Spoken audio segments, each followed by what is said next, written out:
Derek, they cry.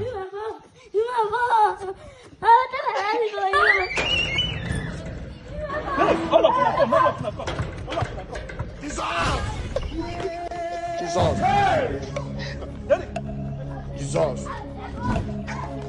But I don't tell you, I don't tell you, Miss Lodi, even near these people, they are wicked. You don't see what they use you do. Papa, when they start to see now, they couldn't knock for door. Okay. They say, "Oh, play ball." You don't see them now. Your mind don't there now. Your friend will leave you.